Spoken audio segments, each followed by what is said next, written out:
अस्सलाम वालेकुम viewers, easy way to English में खुश आमदीद। मैं हूं Mohammad Danish Raza, English language trainer and instructor. आज का हमारा सबसे पहले topic history of English language. ये टॉपिक मैंने इसलिए चुना है कि हम में से अक्सर लोगों को ये नहीं मालूम कि इंग्लिश ज़बान की इब्तदा कहाँ से हुई है, जबकि इंग्लिश हमारे स्कूल्स में, कॉलेजेस में एक कंपल्सरी लाजमी सब्जेक्ट के तौर पर पढ़ाया जा रहा है। तो आज की वीडियो में हम डिस्कस करेंगे कि अंग्रेज़ी ज़बान की इब्तदा कैसे हुई, ये कैसे आज दुनिया की तरक्की याफ्ता ज़ुबान बन चुकी है, इसको कब ज़वाल आया, कब उरूज मिला, ये सब कुछ हम आज की वीडियो में डिस्कस करेंगे। Let's start. अंग्रेज़ी ज़ुबान की इब्तदा का आगाज़ होता है जी बरतानिया से, जिसे हम आज ग्रेट ब्रिटेन कहते हैं, यूनाइटेड किंगडम के नाम से। बरतानिया की तारीख़ आज से हज़ारों साल पुरानी है। जब ये बरतानिया का जज़ीरा, इसका असल नाम प्रिटैनी था। प्रिटैनी जज़ीरा जब ये बना तो ये सतह समंदर के बुलंद होने की वजह से एक जज़ीरे की शक्ल इख्तियार कर गया। अब बरतानिया रोमन एम्पायर का 26वां सूबा था। ये जज़ीरा बहुत बड़ा था और यहाँ पर रोमन्स की हुकूमत आ गई। पहली सदी ईस्वी में 40-50 ईस्वी में यहाँ पर यूनानियों ने कब्ज़ा किया और यूनानी अपने साथ यूनानी और लातीनी ये ज़ुबान लेकर आए।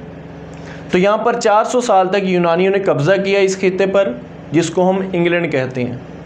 5वीं सदी ईस्वी में 450 ईस्वी में एंगल्स, सैक्सन्स और ज्यूट्स ये 3 कबाइल हैं जो 3 मुख्तलिफ ममालिक के साहिलों से उठकर यहाँ पर आए।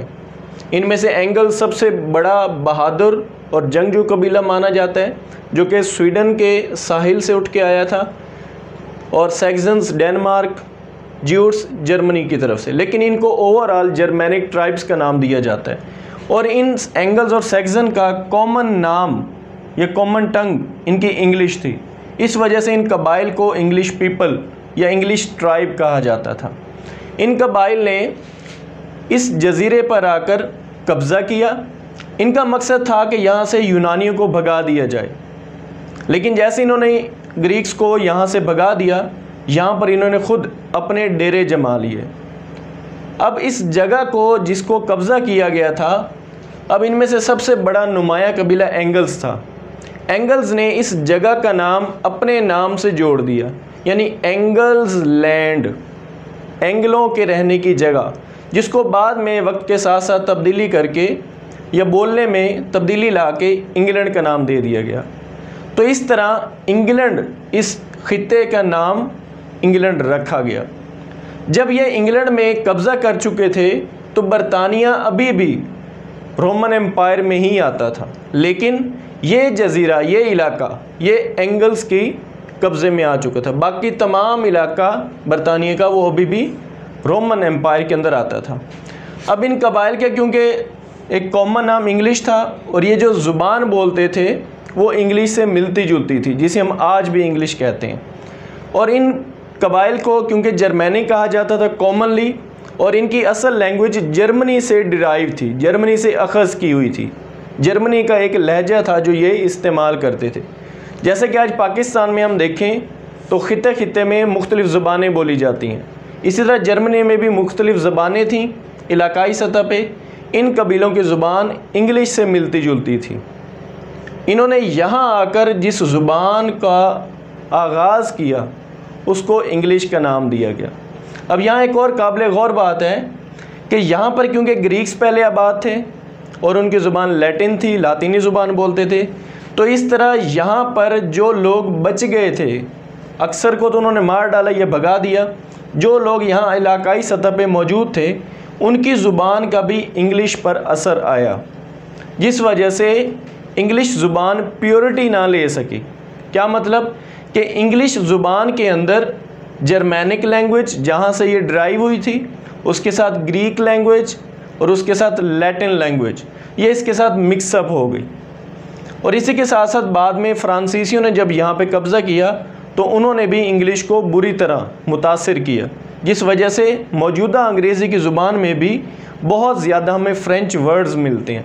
और इसके अलावा कुछ अदर छोटी छोटी ज़ुबानें हैं जिनका कुछ ना कुछ हिस्सा इसमें नज़र आता है।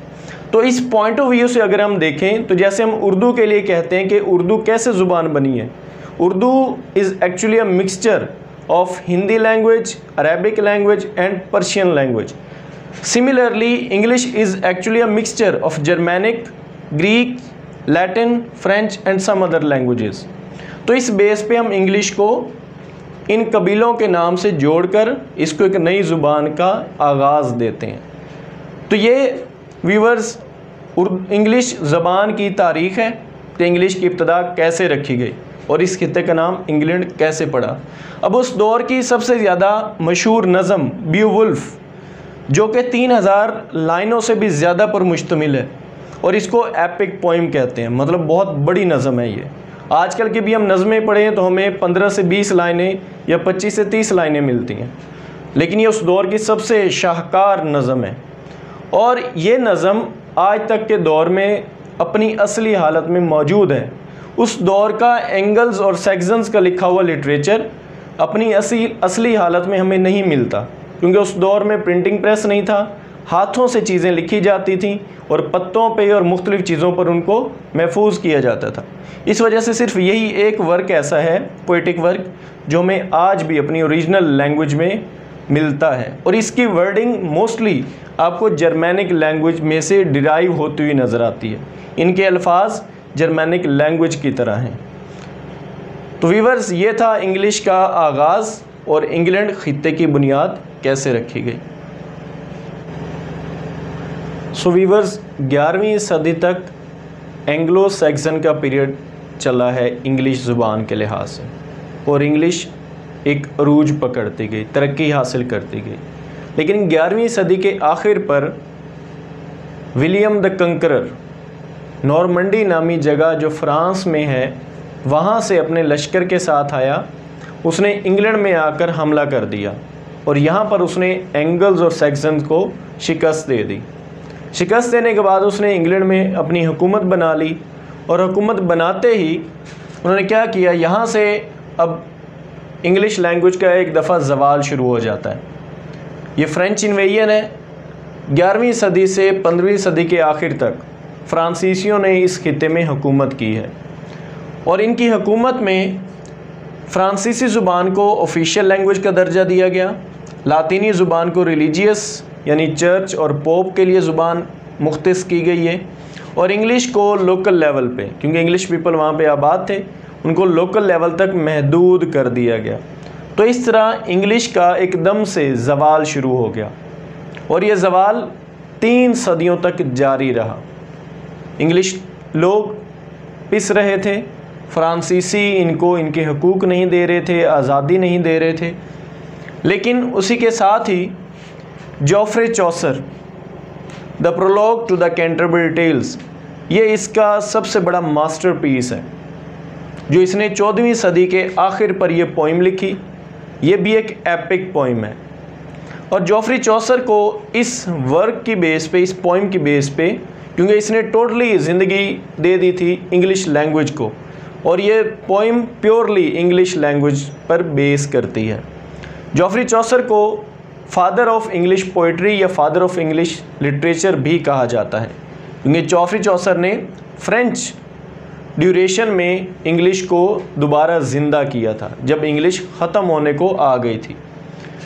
और इसी के साथ साथ एक बेनिफिट ये भी हुआ कि 1440 में 15वीं सदी में प्रिंटिंग प्रेस का ज़माना आ गया, यानी किताबें छपना शुरू हो गई।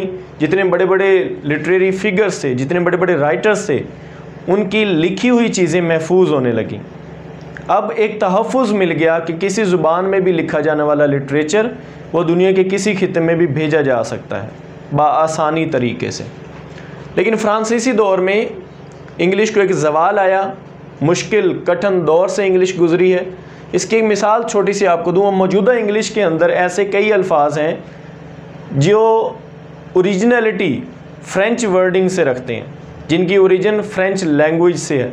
उसकी कुछ मिसालें देखें, काव और बीफ, इन दोनों का मतलब हम गाय लेते हैं या गाय का गोश्त, जबकि जो काव है ये इंग्लिश वर्ड है और बीफ फ्रेंच वर्ड है, लेकिन हम इन दोनों अल्फाज को अपनी मॉडर्न इंग्लिश लैंग्वेज में यूज़ करते हैं। सिमिलरली काफ जो कि हम बछड़े के लिए इस्तेमाल करते हैं, that is English language, English word, and wheel is French word. तो इससे हम एस्टिमेट लगा सकते हैं कि हमारी इंग्लिश में फ्रेंच कितनी ज़्यादा मिक्स हो चुकी है। जैसे मैंने पहले बताया कि English is a mixture of different languages, और इनमें सबसे ज़्यादा जो मिक्सचर है वो फ्रेंच लैंग्वेज का है, जो कि इस दौर के अंदर हुआ था। इसके बाद 16वीं सदी ईस्वी में दोबारा से इंग्लिश को एक नई ज़िंदगी मिलती है, इंग्लिश को फिर से उरूज मिलता है, और इसके बाद अब तक आज के दौर तक इंग्लिश को फॉल नहीं आया, इंग्लिश को ज़वाल नहीं आया। 16वीं सदी ईस्वी में बहुत बड़ा नाम, जिस नाम से हम में से कई लोग वाकिफ़ हैं, विलियम शेक्सपियर, जो बहुत बड़ा प्ले राइट और पोइट था। विलियम शेक्सपियर ने इंग्लिश को दोबारा से एक नई ज़िंदगी दी, ऐसे अल्फाज दिए, ऐसे फ्रेजेस दिए, ऐसी स्टोरीज़ दी इस लैंग्वेज को, जिसने इस ज़ुबान को दुनिया के कोने कोने में फैला दिया। क्योंकि प्रिंटिंग प्रेस एक ऐसा सहारा मिल चुका था राइटर्स को कि जिस वजह से उनकी किताबें दुनिया के कोने कोने में फैल रही थीं। और शेक्सपियर के दौर में जब इसके प्लेस पूरी दुनिया में फैले, लोग इनको पढ़ने लगे, तो इंग्लिश लैंग्वेज उसी के साथ साथ फ़रोग पाने लगी और दुनिया के कोने कोने में फैलने लगी। इसी तरह 17वीं सदी में जॉन मिल्टन बहुत बड़े पोइट गुजरे हैं। उसी के साथ 18वीं सदी ईस्वी अलेक्जेंडर पोप, ये भी बहुत बड़े पोइट गुजरे हैं अपनी सदी के। 19वीं सदी के विलियम वर्ड्सवर्थ, जिनको रोमांटिक पोइट कहा जाता है, और हमारे सिलेबस की बुक्स में कई पोइम्स इनकी पढ़ाई जाती हैं। तो इस तरह हर सदी में इंग्लिश को ऐसी शख्सियात मिलती रही हैं, ऐसे ऑथर्स, ऐसे राइटर्स, ऐसे पोइट्स मिले हैं जिन्होंने इंग्लिश को एक नई रूह दे दी, इंग्लिश को एक नया पैटर्न, एक नया स्टाइल, एक नया इमेज बना के दुनिया के सामने पेश कर दिया। तो इसी के साथ साथ 19वीं सदी में एक और नया इनकलाब जो आया क्वीन विक्टोरिया के दौर में, कि 19वीं सदी में इंडस्ट्री बहुत तेज़ी से फ़रोग पाने लगी, साइंस में नई नई इजादात, नई नई दरियाफ्तें होने लगी, कॉमर्स, ट्रेडिंग, ये बहुत तेज़ी से दुनिया के कोने कोने में फैलने लगी। बरतानिया ने पूरी दुनिया पर कब्ज़ा करने की कोशिश की और अपनी ट्रेडिंग, कॉमर्स, इंडस्ट्री, बिजनेस, इसके ज़रिए इसने दुनिया के हर कोने तक पहुंच हासिल की। इसी के साथ एक और जो इनकलाब आया 19वीं सदी में, दैट वाज विमेन अराइज। औरतें मर्दों के शाना बशाना काम करने के लिए बाहर निकल आईं। जहां इंडस्ट्रीज़ में, जहां ऑफिसेज में सिर्फ मर्द काम कर रहे थे, जहां पॉलिटिक्स में सिर्फ मर्द काम कर रहे थे, वहीं पे यूरोप के अंदर और स्पेशली अमेरिकन और ब्रिटिश में क्या हुआ, औरतें मर्दों के शाना बशाना हर फील्ड में काम करने निकल आईं। तो इसके साथ साथ पूरे बरतानिया को एक तरक्की मिली, पूरी दुनिया पर इन्होंने हुकूमत की, कब्ज़ा किया और इसे एक तरक्की याफ्ता मुल्क बना दिया। अब मौजूदा जो इंग्लिश है उसमें सिर्फ इंग्लिश राइटर्स नहीं हैं, बल्कि जब बरतानिया ने, इंग्लैंड ने यहाँ पर अपने बिज़नेस के ज़रिए हिंदुस्तान में बड़े सगीर के अंदर जब यहाँ पे पड़ाव डाला, तो इंग्लिश को यहाँ पे भी फ़रोग मिला, जिसकी वजह से हिंदुस्तान के अंदर बहुत सारे लोग इंग्लिश से मुतासिर हुए और उन्होंने भी इस ज़ुबान को अपना लिया। और कई बड़ी बड़ी शख्सियात ने जो बुनियादी तौर पर मुसलमान थीं, हिंदू थीं या इंग्लिश स्पीकर्स नहीं थीं, उन्होंने इस ज़ुबान को समझकर, सीखकर इस ज़ुबान में लिटरेचर प्रोड्यूस किया। तो मौजूदा दौर में सिर्फ इंग्लिश राइटर्स के अलावा कई ऐसे राइटर्स हैं जो कि बुनियादी तौर पर इंग्लिश राइटर्स नहीं हैं, बल्कि उनका ताल्लुक़ हिंदुस्तान, पाकिस्तान, बांग्लादेश और कई दूसरे ममालिक से भी है। और अंग्रेज़ी ज़ुबान आज दुनिया की दूसरी सबसे ज़्यादा इस्तेमाल होने वाली ज़ुबान बन चुकी है। तो अंग्रेज़ी का ये मुकम्मल सफ़र 5वीं सदी ईस्वी से लेकर 21वीं सदी तक, ये उम्मीद है कि आपको ये तारीख़, ये वीडियो पसंद आई होगी। हमारे चैनल को लाइक, सब्सक्राइब करना ना भूलिएगा। बहुत बहुत शुक्रिया।